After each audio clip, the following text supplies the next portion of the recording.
I'm Jesse Jackson Jr., and welcome to the Jesse Jackson Jr. Show. Happy Valentine's Day to everyone. I want to wish all of the lovers in the house, I hope they have a wonderful Valentine's Day and a wonderful Valentine's Day weekend. I know we're spending a small fortune on flowers, on chocolates, on dinners, cuddling up with the loved ones of our lives. For those of us who are in love, of which I am one, those of us who are struggling to be in love, those of us who want to be in love, those of us who aren't looking for love. Happy Valentine's Day to you as well. This holiday has its foundation in a Christian experience, the martyrdom of a saint living in the context of the Roman Empire. Over time, because of that religious oppression of that saint, Saint Valentine, it became associated with the romantic side of love. And yet, St. Valentine's experience was initially, in the early celebrations of the holiday, were about sacrifice, about giving up one's life for a cause that one believes to be fair and to be just. African Americans have quite a different experience. We've adopted the traditional Valentine's Day experience as dinner, chocolates, flowers, cozying up to our loved ones. But African Americans also have a different experience.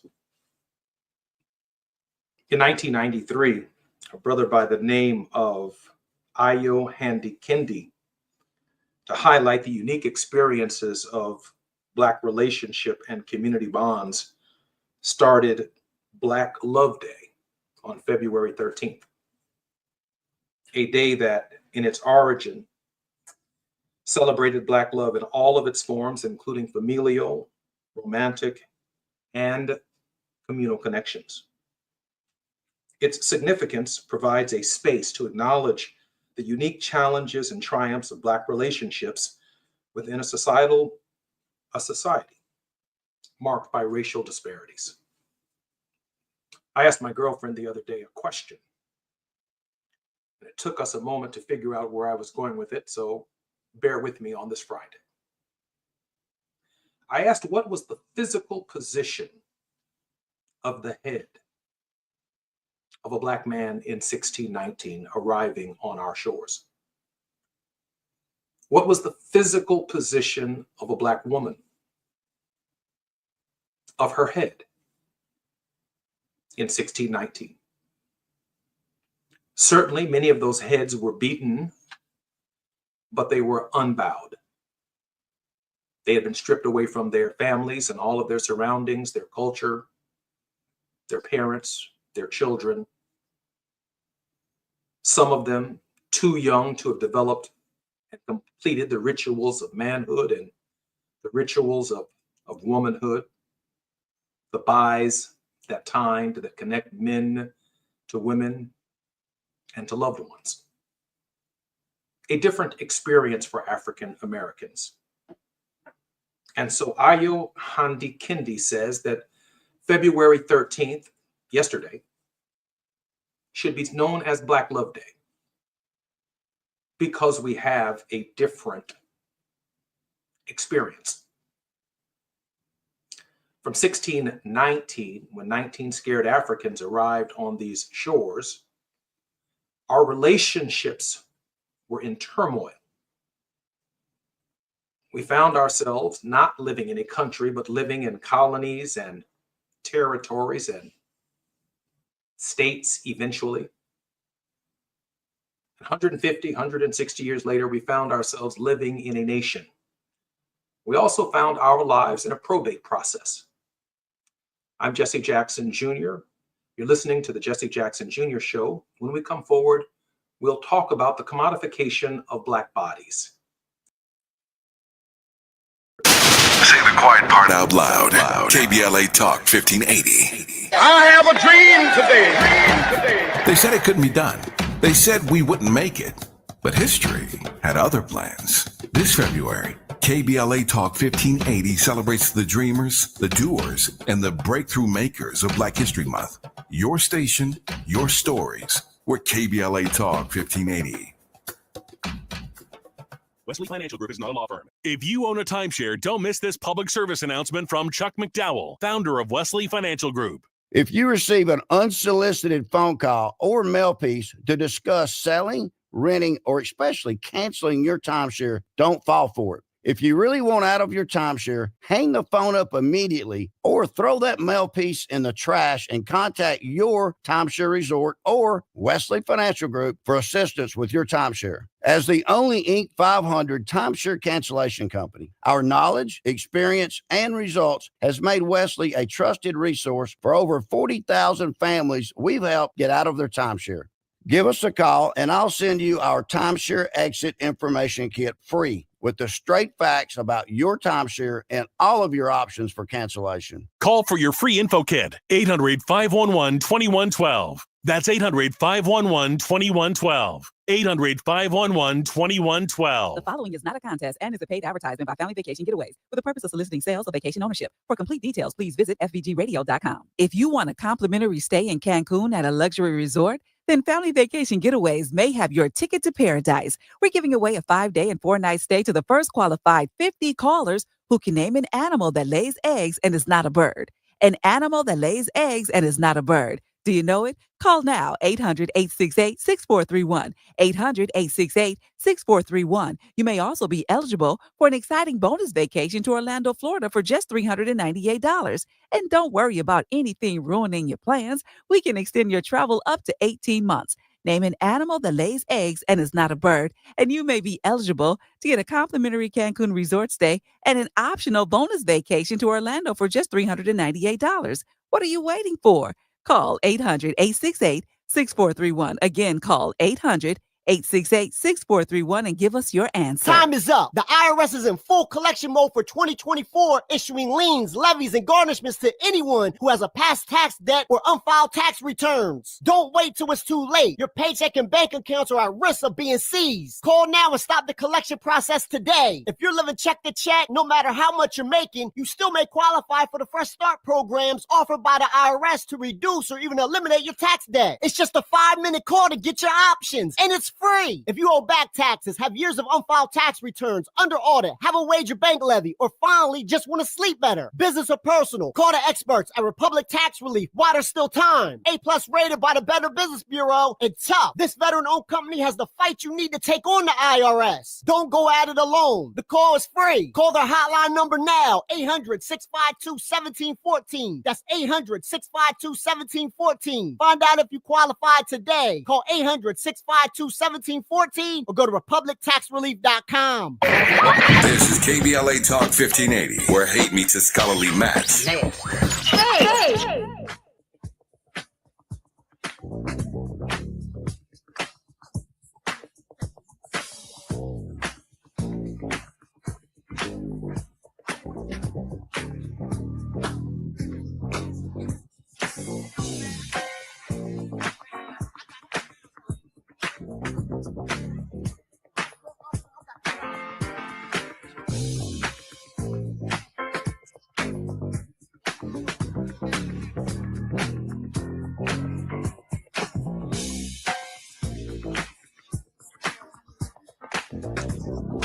I'm Jesse Jackson Jr. Welcome back to the Jesse Jackson Jr. Show. Happy Valentine's Day to all of our listeners.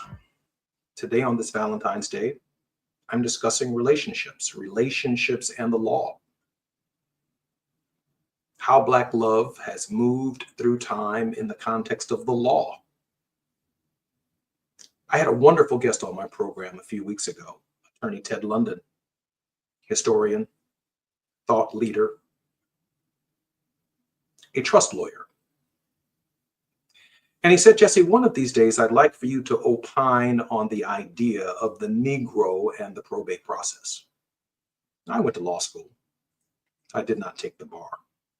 I decided to practice in Congress, making laws and not arguing before judges. Ted's a bona fide lawyer. And he said, Jesse, from 1619 to the writing of the Constitution, through the addition of the Bill of Rights in 1791, through the Civil War, the Emancipation Proclamation in 1863, the addition of the 13th Amendment in 1865, up until the 14th Amendment, the Negro in America, both him and the ones that he loved the most, his children, his wife, his spouse, his girlfriend, were part of a probate process. I said, listen, Ted, when I was in law school, I studied probate law and the transfer of property and wills and estates. He said, no. I studied the same thing. It's on the bar. I get it. But he said, we are the only people in the history of this nation who've been part of the probate process. I said, explain that to me. He said, we talk about 3/5 of a human being in the Constitution, September 17th, 1787, a numerical number associated with who we are for counting in representatives. We talk about it. But we are the only people who were enslaved. Not only were we considered wealth and property,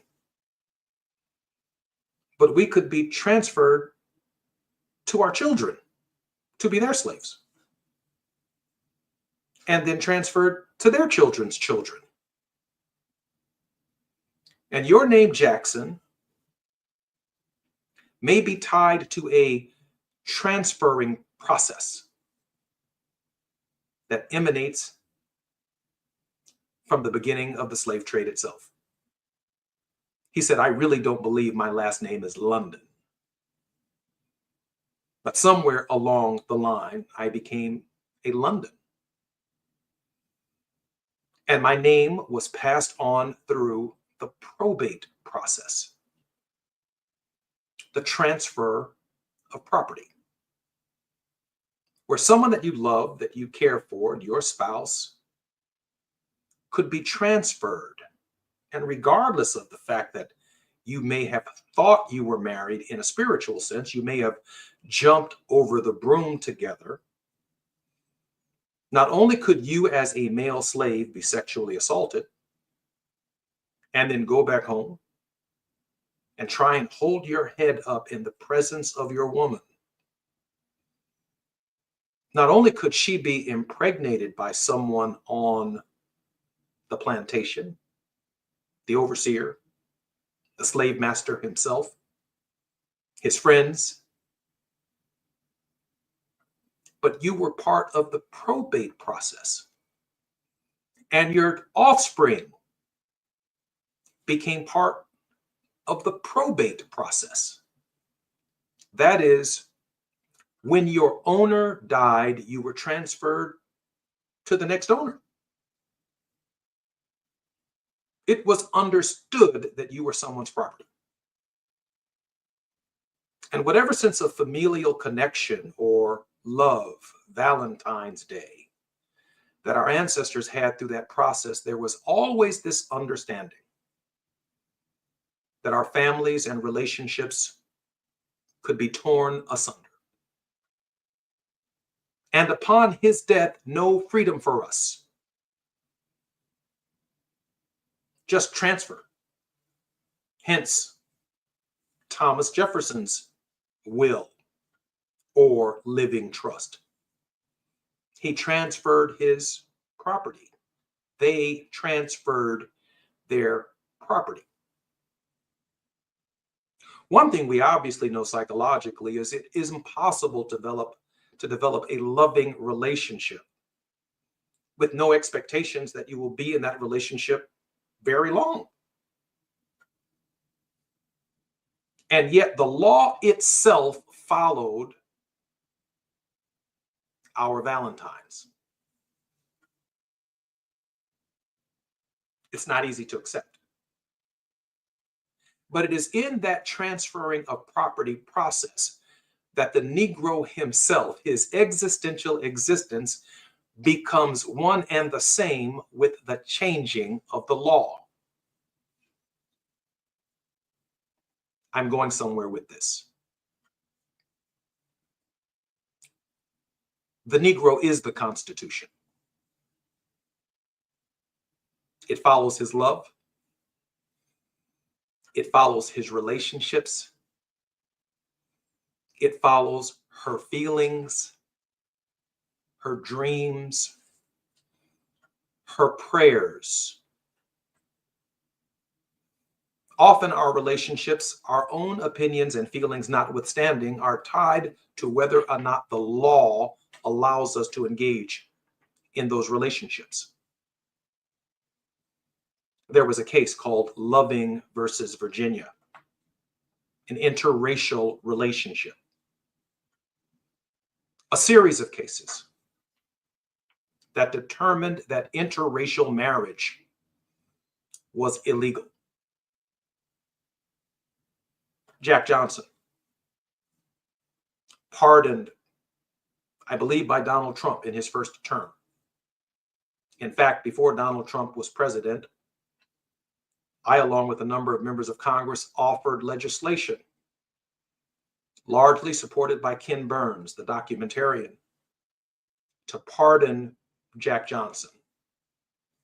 The title of his documentary on Jack Johnson was Unforgivable Blackness. Johnson's relationship and his crime was that he traveled between state lines with someone that he loved. She happened to be of another race. Hence, he was charged with a federal crime.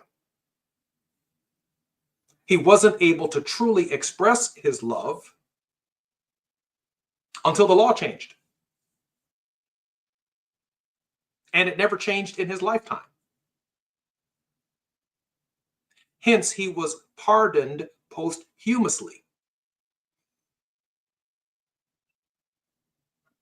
The question of interracial marriage is a question in the United States that is resolved by the law. If the law changes, even interracial relationships could fall asunder. And that has nothing to do with the cultural impact of how families receive different people of different races in relationships with their children.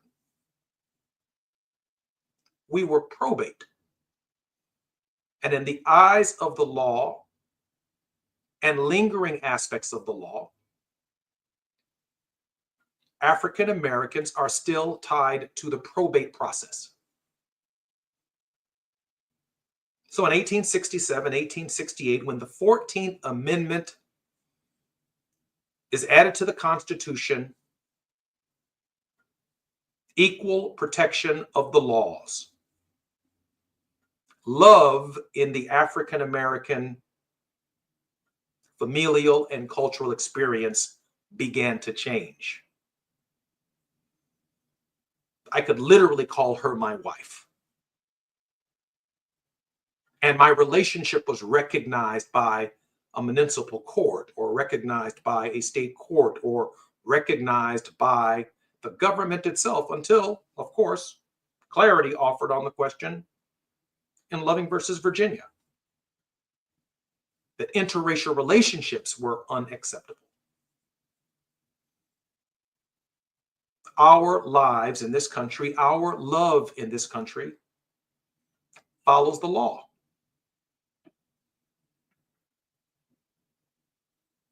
We are part of the probate process. And one of the lingering aspects of the probate process is the last will and testament. Every time I go to a funeral, everyone wants to know, did he leave a will? Did she leave a will? The will has always been a scheme that when you're gone, it ties up what remaining assets you have in, guess what? The probate process. We have never, as African Americans, ever had a attack on probate. And there's only one way around the probate process. I have yet to attend a funeral, and I have attended many of them over the course of my life, where people are arguing over the living trust. Oh, what is the living trust? The living trust is not a will. A will most definitely have all of your properties and assets tied up in the probate process. But a living trust is a document for your beneficiaries that allows your beneficiaries to benefit either through insurance, through property transfer, through control of your assets, which you no longer need. That makes their lives and the transfer of wealth in the Black community more possible and more feasible. There has been zero education, as far as I can tell, and I'd like to think I'm pretty knowledgeable at 59 years old and having served in the Congress of the United States. I have never heard a single meeting amongst the 40 Blacks who were in Congress when I was there, or the 60 Blacks who are in Congress now, about what are we going to do about educating our people about living trusts versus wills. Your will throw your family into the probate process. And by the time the lawyers get finished arguing over what little assets we have, there's almost nothing to leave members of our families because we need living trusts. Every funeral. Our love for people we care immensely about, our Social Security, our disabled veterans benefits, our 401ks, our savings and checking accounts, our homes are often sold from underneath us, and therefore we leave our children nothing in the probate process. And so we ask ourselves the question about the context of Black love. Brother Kendi makes the argument that Black love must take into account the circumstances of our oppression, which means navigating our people out of just the romantic love, the eros and the philia in the Greek, to the agape form of love, which includes the living trust. The thing that survives us after death, the instructions, the trustees who are responsible without having lawyers who do not know you, vipers who are sitting at your door, prepared to take your assets that you've worked hard for, and when you get their bill, before a single asset is distributed, they've already got their fingers in everything you've ever worked for because you do not have a living trust. A living trust. This is Valentine's Day. I want it to be happy for everyone. When we come forward, the Jesse Jackson Jr. Show. KBLA Talk 1580 is an intervention. When we come forward, includes you. KBLA Talk 1580, turning pain into power.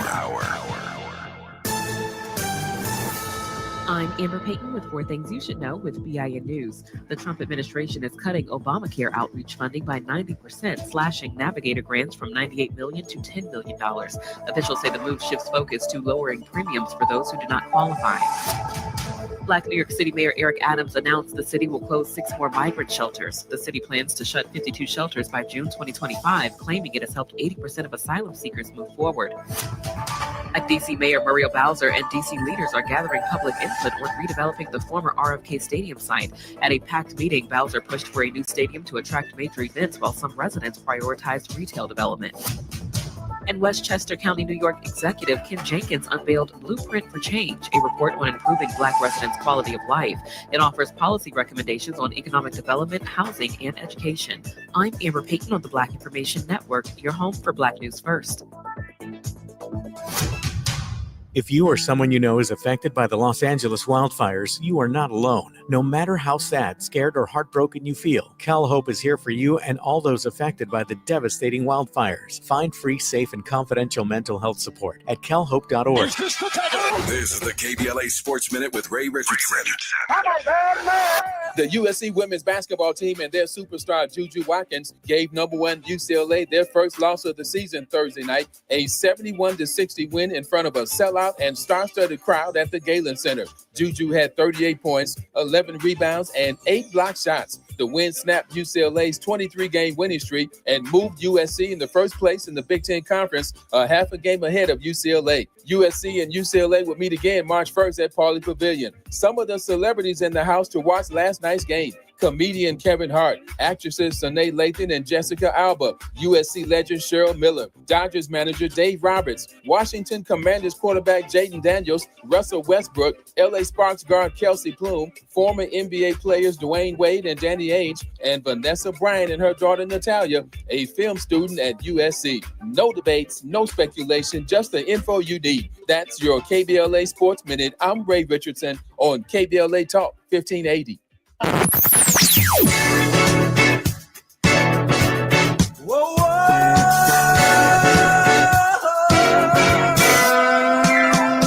This is KBLA Talk 1580.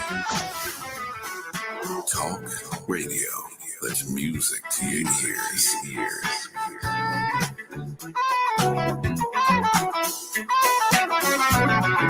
We're unapologetically progressive.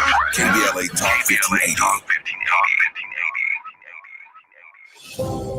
KBLA Talk 1580 stands with you, neighbor to neighbor, bringing you resources and what you need to know. For information on fire recovery resources, recovery hubs, and available services, call 211 for the City of Los Angeles and 311 county-wide. Aid distribution locations, repopulation updates, and safety rules are constantly changing. Visit the LA City and LA County websites for the latest. If you'd like to sign up for the county's free debris removal, fill out a right of entry form, or get a list of disaster recovery centers that are still active, please visit recovery.lacounty.gov or call the debris hotline at 844-347-3332. If you're vulnerable to mudslides with rain in the forecast, free sandbags are being offered. Go to lacounty.pw/sandbags to find out where to get them. Businesses who have lost their facilities due to the fires can use a regional online source to get free or discounted locations. Whether you're interested in donating or finding space, you can visit the business-to-business Space Share portal at spaceshare.lacounty.gov. Additional LA County small business support and programs can be found at opportunity.lacounty.gov. Praying, advocating, and standing with you. KBLA Talk 1580.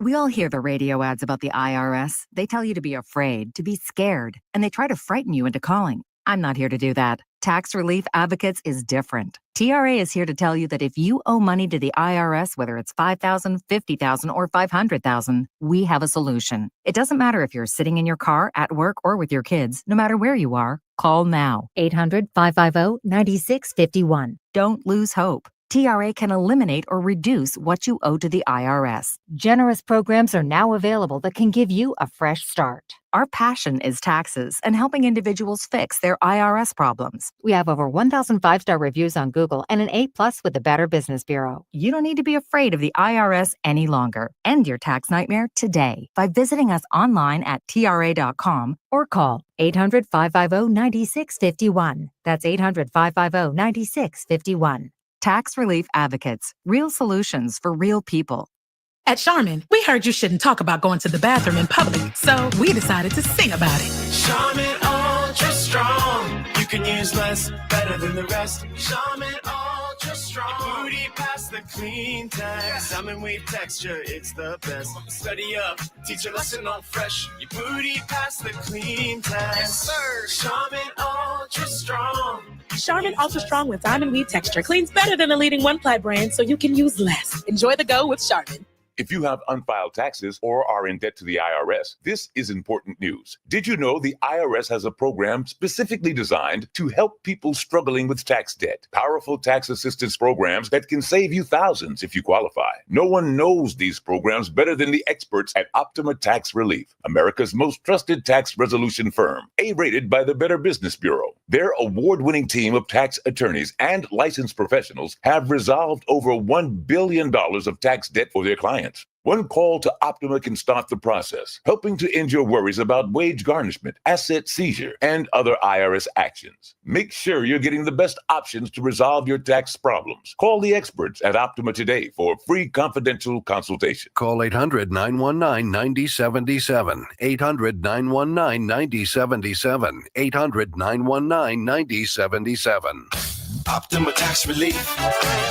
Some restrictions apply. For complete details, please visit OptimaTaxRelief.com. At KBLA Talk 1580, we do more than just talk. You got a big mouth. Hello, Joe. You're up. Welcome. We're unapologetically progressive, and we don't black down.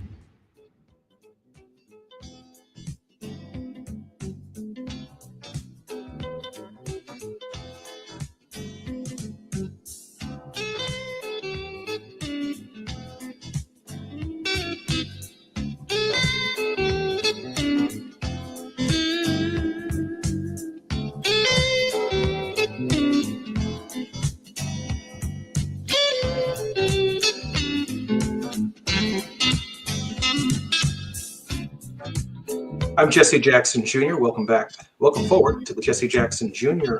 Show, reflecting upon Black love and the interaction of Black love on a societal scale with the law.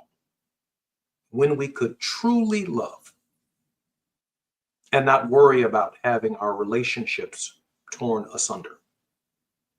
So I began the program today on Valentine's Day thinking about how bloody our heads must have been for every slave ship that arrived between 1619 and the end of the transatlantic slave trade. The first men and women who hit these shores, their heads were bloody, but unbowed. There seems to be this period in 1863, this process between 1861 and 1863, when Frederick Douglass is making the argument that the Negro should be allowed to don the uniform of his roughly newly formed nation and fight for his own freedom. Sure, we had shining examples of rebellions by Nat Turner. Many of the speeches by Frederick Douglass certainly suggest, with the authority and clarity of the speeches that he delivered, that as a Black man, he was very unique. He could look a white man right in his eyes. Escaped from slavery, self-educated, well-read and learned, a debater, an orator, who could look white folks right in their eyes and tell them the truth. He was unusual. Both his education and the courage and strength of his convictions must have been a sight to behold for other Black people in that era, who looked at Frederick Douglass and must have wondered, why haven't they hung that Negro yet? He must have been a shining example to young people. When I grow up, I want to be like Frederick Douglass. I want my woman, my girlfriend, my wife to see me as a proud and a strong Black man, capable not of having my head bowed from bowing and scraping, but being able to look a white man right in his face and tell him about himself, about his country, about the hypocrisy of the Declaration of Independence, about the 3/5 clause in the Constitution of the United States, about the massive wealth transfer that was taking place by our brothers and sisters who he left in the field. And yet he spoke on their behalf with great integrity to Northern abolitionists and convinced them that if the Negro could don the uniform and hold a rifle, that he too could be paid equal pay for equal work, that he too was a patriot and could fight for his nation. Frederick Douglass. I figure by and large around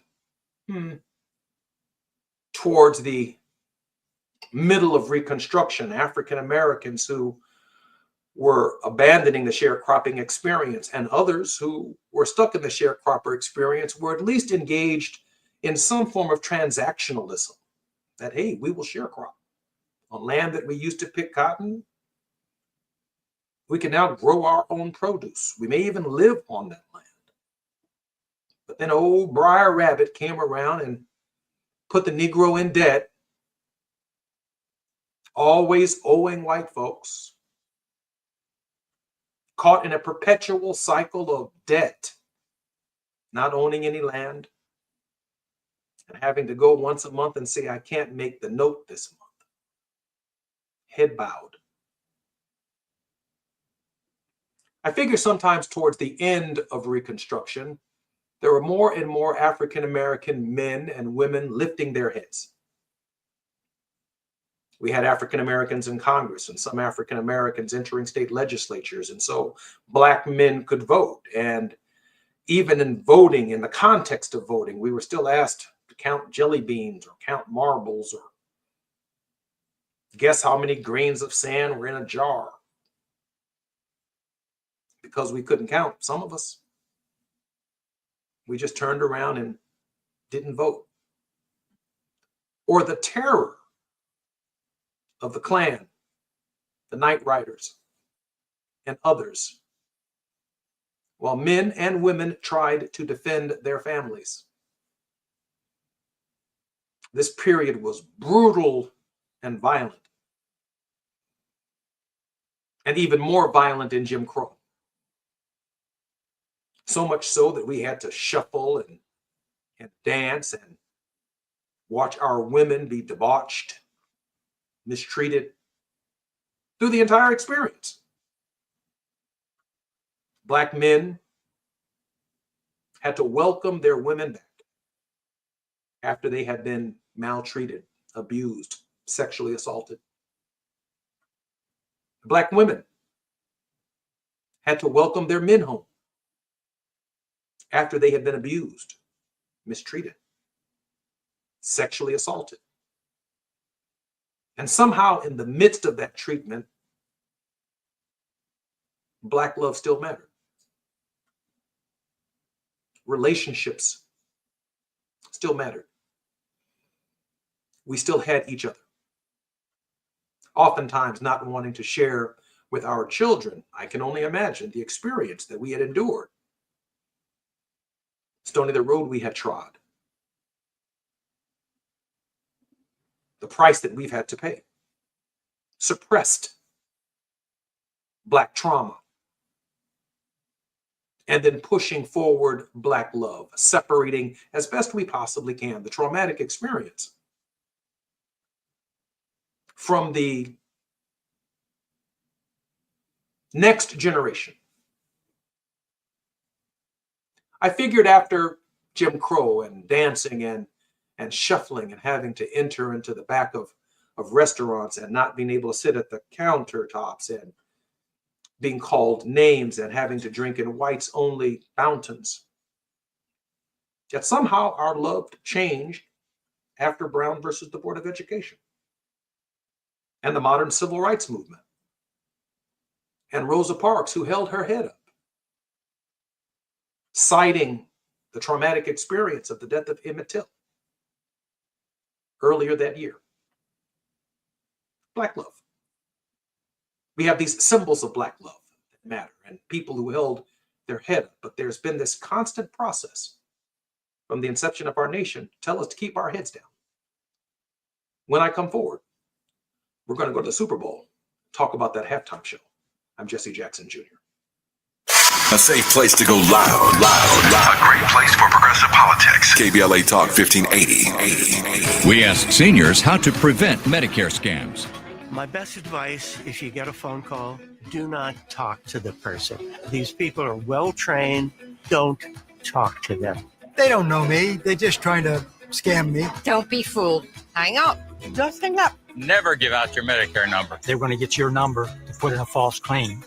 If I get a call from someone, I don't pick up the phone. And should I pick up the phone and they ask for information, then I hang up.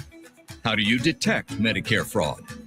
Just like I check my credit card statements, I check my Medicare statements monthly. Scammers can get a hold of your number, order medical devices through your account, and you're not even going to know about it if you don't look at your statement. Check your statement every month. If you get your statement and you see something that you know you did not have done, you report it.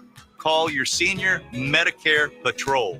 To report Medicare fraud, call the Senior Medicare Patrol at 855-613-7080. It's a classic odor tale. You fried fish for dinner, cleaned up, but the smell is still in the house.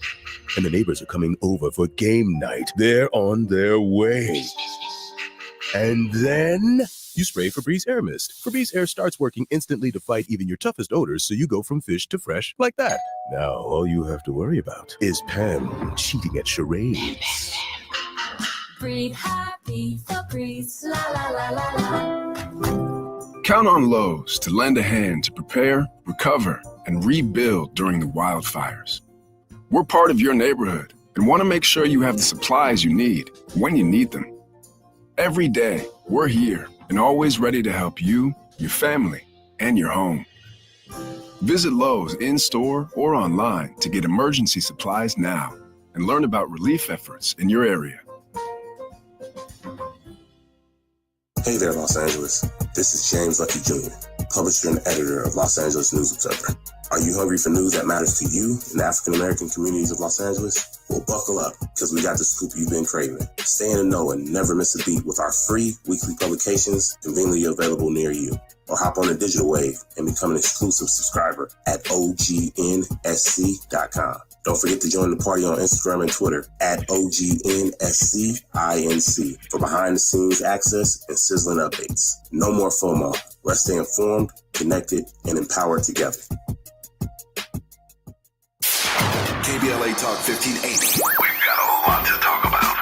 KBLA Talk 1580 reminds you that we keep us safe. The Live Your Life organization mentors young women, helping them break negative mindsets and see beyond their surroundings. Through career exposure and hands-on training, they're encouraged to think big, stay focused, and make positive choices. Founded by Nikisha Mama Boo Smith, who transformed her life to become a community leader. Live Your Life is changing lives, but they need your help. They're raising funds to keep their new building open and expand their program. Your donations will support food, clothes, hygiene products, and holiday giveaways. Visit liveyourlife32.com.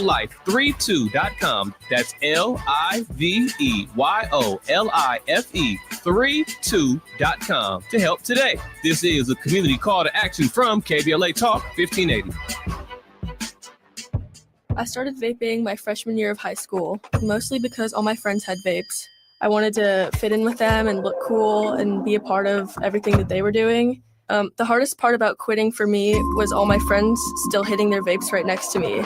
It was really frustrating and confusing when I was trying to quit because in my head I knew I didn't want to do it anymore, but for some reason my brain still wanted it. No quit story is the same. For free support, text Kick Nicotine to 66819 today. Heard any other talk radio lately that sounds anything like this?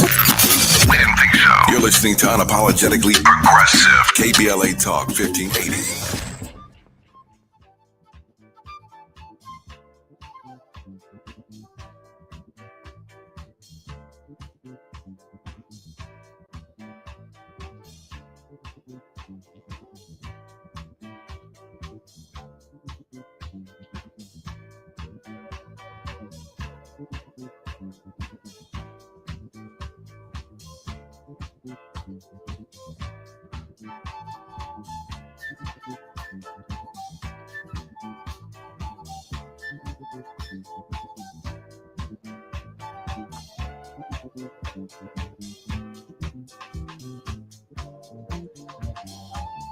I'm Jesse Jackson Jr. Happy Valentine's Day. We're in the final segment of our journey through love and through the Valentine experience as African Americans. And in this final segment on this Valentine's Friday, I want to bring us through that history right up to the Super Bowl, where we saw an incredible display of Black masculinity and Black female femininity on full display before the entire nation. In a real sense, to be bloody but unbowed. Malcolm and Martin, the martyrs of our own Valentine's Day experience, our Christian witness, the people that we've lost. Not the eros, that's love in the Greek, meaning erotica, not the philia, touching things, flowers, plants, observing nature, philosophy, philia, but the agape, the unconditional love. We saw it on full display at the Super Bowl in about 13 and a half minutes. Samuel L. Jackson. It's impossible to separate him from his character in Django. That was a Negro in the middle of slavery. That there Nan. Who that there on that Negro on that there Nan? Boss, what that Negro doing up there on that there horse? He was talking about Django, played by Jamie Foxx. Another Negro who dramatically showed us in that movie how to stand up. And then Sam Jackson at the Super Bowl. With that memory clearly in our mind, dressed up as our Uncle Sam. But in their Uncle Sam suit, narrating the Black experience as articulated poetically and beautifully by Kendrick Lamar. Kendrick Lamar begins with General William T. Sherman's Special Order, Field Order number 15, issued on January 16, 1865. 40 acres and a mule. And he walks us through a video controller, like the game itself, like we can't ignore Kaepernick, like, yes, we're celebrating Negro quarterbacks and we're celebrating African Americans on the field, but this is PlayStation. Maybe you all didn't catch that in the lights, but that was a controller. It was Madden 2025. On its way to Madden 2026, 2027. It's a controller, but it was, of course, interrupted by Colin Kaepernick. And it's Colin Kaepernick's experience that led to Rock Nation being able, through Jay-Z, to produce the halftime show. There hasn't, I don't believe, been a halftime show since Kaepernick took a knee that Jay-Z did not produce, elevating our culture. But my man Kendrick Lamar, and he came with that history through every aspect of it, from 40 acres and a mule right up to PlayStation.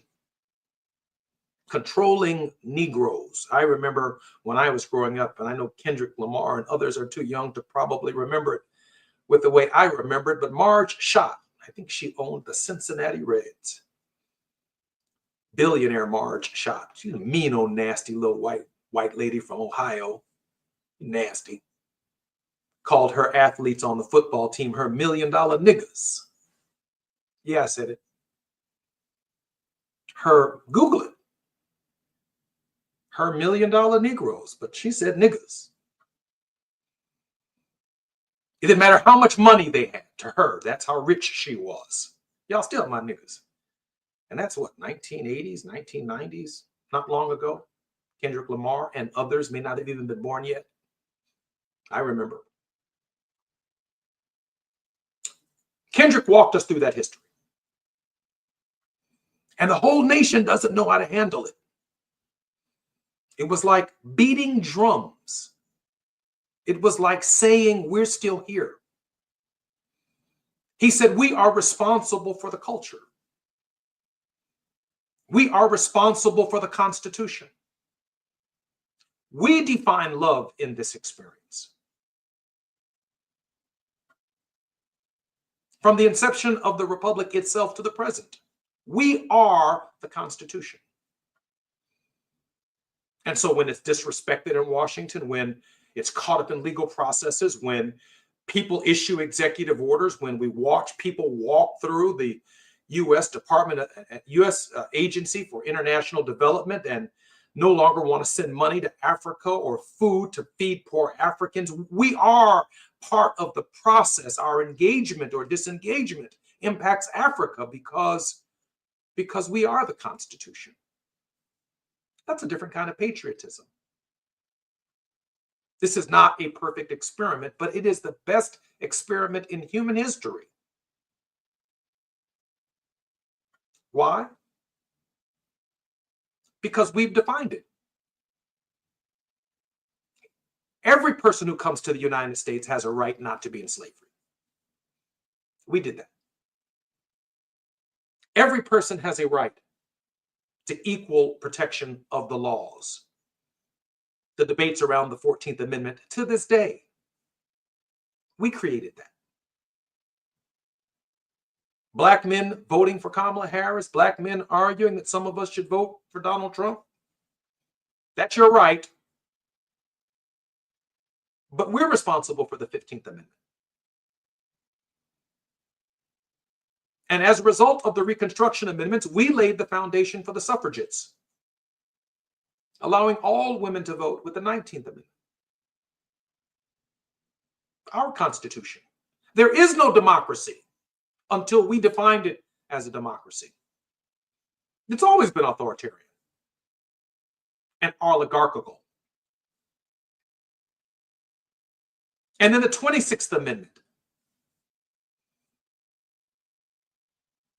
But to think that before 1791, we couldn't rap. You couldn't look that white man in his eyes.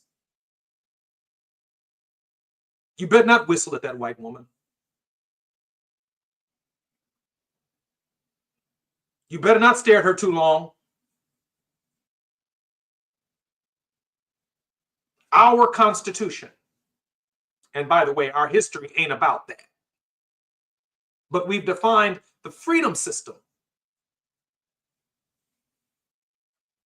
And our ancestors paid a price for the freedom system that is America. I hear a lot of black folks talking about what they don't like about America, and not one of them have an alternative. You're not going to get rid of the Constitution. It ain't going nowhere. He may be president for a minute, but there'll be another president.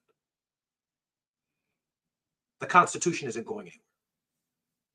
We're going to have to come to terms with the fact that we own it. And that the best days of America are truly, well, they're not behind us. With new amendments, I believe they're still in front of us.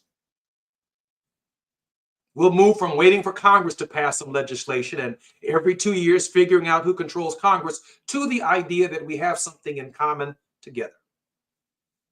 We deserve an equal high quality education and healthcare and a clean, safe, and sustainable environment and the fundamental right to vote in the Constitution. This is our land. America is our land. I'm Jesse Jackson Jr. Happy Valentine's Day. When we come forward, we'll continue our fight. KBLA 1580 Santa Monica.